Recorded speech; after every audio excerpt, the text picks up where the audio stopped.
మనసే నా దారివై నీవు నా గమ్యమైనావు నా గుండె సవ్వడిగా నాయదకు ఓ భావనగా రావా. జయసుధ గారు మా అబ్బాయి మొదటి సినిమా ఆడియో రిలీజ్ ఉందని, అట్లాగే నాకు తెలిసినటువంటి చిరంజీవి వాసు ఈ సినిమా నేనే నిర్మించాను అంకుల్ అని చెప్పారు. జయసుధ గారి మీద నాకుండే అభిమానం, వాసు పట్ల నాకు ఉండేటువంటి వాత్సల్యంతో ఈ కార్యక్రమానికి నేను రావడం జరిగింది. వచ్చినాక చూస్తే శ్రేయాన్ని చూసిన తర్వాత అనదర్ తెలుగు అమితాబ్ బచ్చన్ లాగా బ్రహ్మాండమైనటువంటి హైటు, విజయ నిర్మల్ గారు కూడా ఆశీర్వదించారు మంచి పొడగరి అని చెప్పి. తప్పకుండా అద్భుతంగా మంచి భవిష్యత్తు శ్రేయానికి ఉండాలని, ఈ సినిమా 100% విజయం సాధించాలని చెప్పి నేను మనస్పూర్వకంగా కోరుకుంటా ఉన్నాను. పెద్దలు దాసరి నారాయణరావు గారు మన సినిమా బస్తీ గురించి ప్రస్తావించారు. ఆ మధ్య అమితాబ్ బచ్చన్ గారు, నాకు నాగార్జున గారు, మా వెంకట్ గారు అమితాబ్ బచ్చన్ గారిని, సుబ్రహ్మరెడ్డి గారు మేమంతా అందులో పాల్గొన్నాం. వారి యొక్క జ్ఞాపకార్థం పెట్టుకున్నటువంటి ఒక అవార్డును అందించే కార్యక్రమంలో గత సంవత్సరం అమితాబ్ బచ్చన్ గారు అవార్డుకి ఎన్నికయ్యారు. వారి ఇక్కడికి వచ్చిన సందర్భంలో ఆ కార్యక్రమంలో నేను అమితాబ్ బచ్చన్ గారు కలిసి పాల్గొన్నాం. ఆ రోజు చాలా గర్వపడే విషయం అమితాబ్ గారు నాకు చెప్పారు. ముందు ఆయన మా ఇంటికి వచ్చి అక్కడి నుంచి మళ్ళీ కలిసి రావడం జరిగింది. ఆ ఉన్నటువంటి సమయంలో మేము మాట్లాడుకున్న కాసేపట్లో ఆయన చెప్పిన విషయం ఏంటంటే, చంద్రశేఖరరావు గారు, ఈరోజు భారతదేశంలో అత్యధికంగా సినిమాలు షూట్ అవుతున్న సిటీ ఏదైనా ఉందంటే అది మీ హైదరాబాదే. డెఫినెట్గా ముంబై కంటే కూడా అత్యధికంగా మీరు చాలా గర్వపడేటువంటి మీ రామోజీ ఫిల్మ్ సిటీలో ఇక్కడ షూట్ అవుతున్నాయని చెప్పి, దీన్ని మీరు బాగా పెంచాలి, అవకాశాలు చాలా ఉన్నాయని వారు చెప్పారు. నేను కూడా వారికి చెప్పాను. ఆ మధ్య చిరంజీవి గారు కలిసినప్పుడు వారితో కూడా నేను చర్చించడం జరిగింది. మోహన్ బాబు గారితో కూడా నేను చర్చించాను. కృష్ణ గారు, విజయ నిర్మల్ గారు ఒక సందర్భంలో ఒక ఫంక్షన్లో మేము కలిస్తే కృష్ణ గారికి కూడా నేను చెప్పడం జరిగింది. మా మంత్రి గారికి శ్రీనివాస్ యాదవ్ కూడా నేను చెప్పడం జరిగింది. కొత్త రాష్ట్రం, కొత్త సంసారం, సర్దుకోవటాలు, ఎందుకంటే ఒక బేసిస్ లేదు, ప్రాతిపదిక లేదు. ఆల్రెడీ ఉండే రాష్ట్రం అయితే దానికి ఆర్థిక వనరులు ఎంత, మంచి ఎంత, చెడ్డెంత, ఓ లెక్క ఆచారం ఉంటుంది. కానీ కొత్తగా ఏర్పడ్డ రాష్ట్రానికి అసలు రెవెన్యూ ఎట్లా ఉంటుంది, ఏ మార్కెట్స్ ఎట్లా రియాక్ట్ అవుతాయి, ప్రభుత్వ ఆదాయ వ్యయాలు ఎలా ఉంటాయి, స్కీమ్స్ ఎట్లా రూపకల్పన చేయాలి, ప్రజల అవసరాలు ఏమిటి అని అసెస్మెంట్ చేసుకోవటం, అంచనా వేసుకోవటం, వాటి రూపకల్పన చేయడం అనేది చాలా టఫ్ జాబ్. ఈ 1 year అంతా కూడా మాకందరికి అదే పనిలో మేము నిమగ్నమైనాం. ఈ మధ్యనే మీరు అందరూ చూశారు, ప్రపంచంలోనే అత్యద్భుతమైనటువంటి పారిశ్రామిక విధానాన్ని కూడా తెలంగాణ రాష్ట్రం ప్రకటించింది. కరెంటు సమస్యలను అధిగమించి ఇలా కాలర్ ఎగరేసుకుని మా కరెంటు ఎంత కావాలన్నా ఇస్తాం రండి అని దేశ విదేశ పారిశ్రామికవేత్తలను పిలిచే స్థాయికి ఎదిగింది. ఇట్లాంటి బాలారిష్టాలు అధిగమించి ఈరోజు వెళ్తూ దిశగా ముందుకు పోతా ఉన్నాం. ఇప్పుడు నేను డెఫినెట్గా కేంద్రీకరించబోయేది మన చలనచిత్ర పరిశ్రమ గురించే. ఒకసారి రాఘవేంద్రరావు గారిని, దాసరి గారిని, సినిమాలో ఉండేటువంటి దిగ్గజాలు అందరినీ పిలిచి చాలా అద్భుతమైన పద్ధతిలో సినిమా రంగాన్ని విస్తరింపజేయడానికి అన్ని చర్యలు తీసుకుంటా అని చెప్పి వీలైనంత త్వరలోనే నేను సమావేశం నిర్వహిస్తా అని చెప్పి సందర్భంగా హామీ ఇస్తూ ఉన్నాను. తదనంతరం 2-3 విషయాలు కూడా ఈ సందర్భంగా చెప్పవలసిన అవసరం ఉంది. మొత్తం నేను సినిమా దిగ్గజాల మధ్య నిల్చొని ఉన్నా కాబట్టి, ఇక్కడ ఫిలిం నగర్ ఉంది మనకి. గతంలో పెద్దలు నాగేశ్వరరావు గారు, రామారావు గారు, ఎన్టీ రామారావు గారు ప్రప్రథమంగా ఇక్కడికి సినిమా రంగాన్ని తీసుకురావడంలో వాళ్ళు ఆద్యులు. నేను జయసుధ గారికి చెప్పాను, వారి నన్ను ఆహ్వానించడానికి వచ్చినప్పుడు, అమ్మ తర్వాత మేము సినిమాలు చూడలేదు, మళ్ళీ చూస్తే మీ సన్ సినిమాని చూడాలి నేను.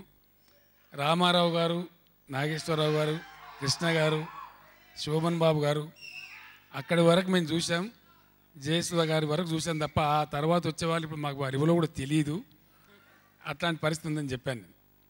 అది అవకాశం పోయింది కాబట్టి. సో ఇప్పుడు మళ్ళీ నేను సినిమాలు చూడడం మన శ్రేయన్ సినిమాతోనే మొదలవుతుంది. డెఫినెట్గా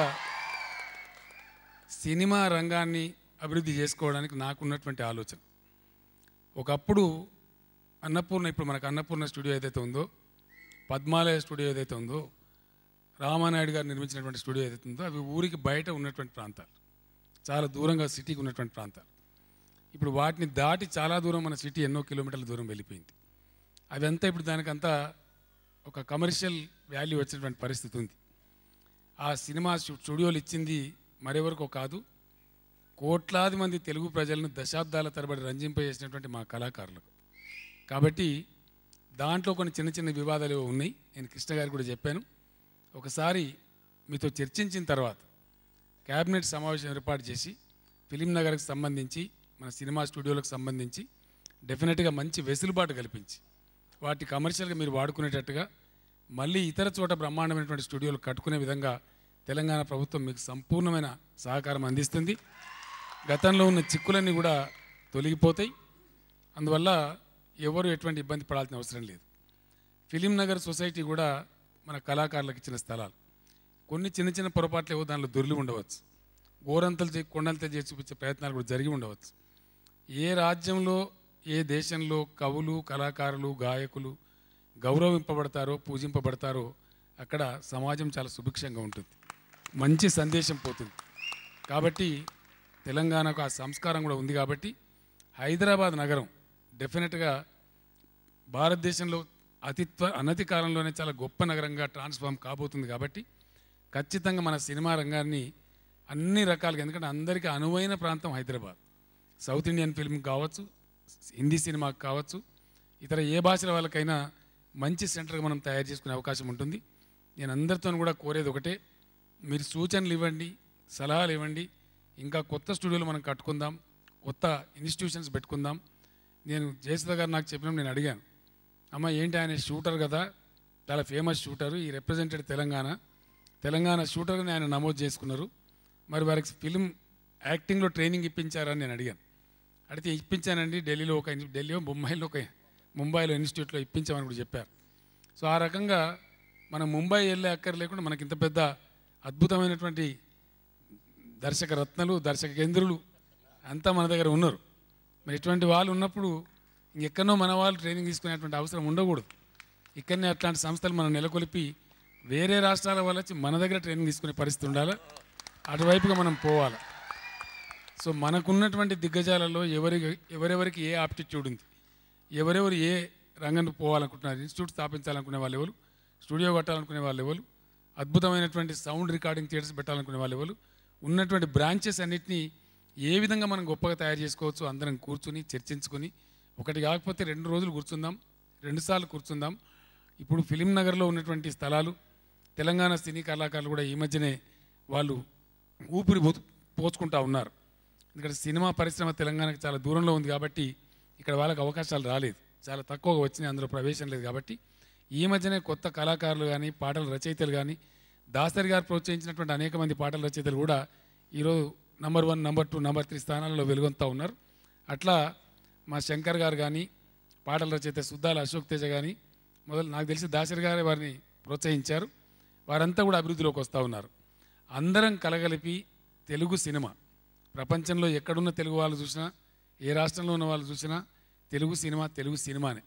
భాషకు, కళకు, గీతానికి, సంగీతానికి అవధులు కానీ, అవరోధాలు కానీ, ఎల్లలు కానీ, రాష్ట్రాలు కానీ ఉండవు. దాన్ని ఎవరు కూడా కాదని లేదు. లతా మంగేష్కర్ గారు పాట పాడితే మనం అందరం వింటాం. అమితాబ్ బచ్చన్ గారి యాడ్ ఫిలిం కూడా మనం అందరం ఆసక్తిగా చూస్తాం. ఆయనకు భాష లేదు. వారికి 70 ఏళ్ళు దాటిపోయిన అమితాబ్ బచ్చన్ గారు చిన్న పిల్లాడు చూస్తే కూడా ఎవరైనా అంటే అమితాబ్ బచ్చన్ గారు అని చెప్తారు. అంత పాపులారిటీ ఉంటుంది. అది కళాకారులకు ఉండేటువంటి గొప్పతనం. దాన్ని కాపాడవలసిన బాధ్యత, దాని ఔన్నత్యాన్ని పెంచవలసిన బాధ్యత మంచి పద్ధతిలో ఆలోచించే ఏ ప్రభుత్వం మీదైనా ఉంటుంది. తెలంగాణ ప్రభుత్వం అద్భుతమైనటువంటి ఆదరణ మీకు కనపరుస్తుంది. ఈ సందర్భంగా ఈ శుభవార్త మా అన్న దాసరి గారికి తెలియజేస్తూ, మరో అన్న మోహన్ బాబు గారికి తెలియజేస్తూ, మిగతా మిత్రుడు రాఘవేంద్రరావు గారికి తెలియజేస్తూ, తప్పకుండా షార్టెస్ట్ పాసిబుల్ టైంలో నేను సమావేశం పిలుస్తాను. మనందరి వెసులుబాటు చూసుకొని శ్రీనివాస్ యాదవ్ గారు వేదిక ఏర్పాటు చేస్తారు. 1 డే ఆర్ 2 డేస్ కూర్చుందాం, కొంచెం లాంగర్ స్పెల్స్ కూర్చుందాం. నేను చిరంజీవి గారిని కూడా వారికి కూడా చెప్పాను, ఇంకా ఎవరినైనా పిలుచుకుందాం, మీ సలహాను అనుసరించి అందరినీ పిలిచి కూర్చొని మాట్లాడి ఇక్కడ పరిశ్రమను ఎంత గొప్పగా మనం ముందుకు తీసుకుపోగలుగుతామో ఆలోచన చేసుకుందాం. ఫిలిం నగర్ లాంటి మరో ఫిలిం నగర్ 2ను కూడా అద్భుతంగా ఏర్పాటు చేసుకుందాం. ఇప్పటికీ అవకాశాలు రాని వాళ్ళకి, ఇళ్ల స్థలాలు లేని వాళ్ళందరూ కూడా మా నామినల్ రేట్స్లో 1 రూపీ యాడ్ చొప్పున బ్రహ్మాండంగా మనం ప్లాట్లు కూడా ఏర్పాటు చేసుకుందాం. ఆ రకంగా కళాకారులకు, డైరెక్టర్లకు, గాయకులకు వీళ్ళకి ఇవ్వడం మాత్రమే కాకుండా చిత్ర పరిశ్రమలో పనిచేసేటువంటి పేదవాళ్ళు ఎవరైతే ఉంటారో, లైట్ బాయ్ నుంచి మొదలుకొని ఇతరత్ర ఎవరైతే ఉంటారో వారికి ఒక చిత్రపూరి కాలనీ ఇక్కడ నిర్మాణం జరుగుతూ ఉంది. అది కాకుండా ఇంకా ఎలాంటి అవసరాలను గుర్తించి దానికి కూడా స్థలాన్ని కేటాయించుకొని వారందరిని కూడా అకామిడేట్ చేసుకుంటే అందరికీ కూడా సౌకర్యవంతంగా ఉండి ఏ క్షణంలో వచ్చేటువంటి ఏ సినిమాని ఇక్కడ చేసుకోవాలనేటువంటి హంగులు అన్నీ ఉంటాయి. కాబట్టి ఆ రకమైన చక్కటి వాతావరణాన్ని మనం నెలకొల్పుకుందాం. మరొకసారి హృదయపూర్వకంగా చిరంజీవి శ్రేయన్ను మనసారా దీవిస్తూ ఆయన అత్యున్నతమైనటువంటి శిఖరాలకు ఎదిగి గొప్ప నటుడుగా పేరు తెచ్చుకోవాలని చెప్పి మనసారా కోరుకుంటూ దీవిస్తూ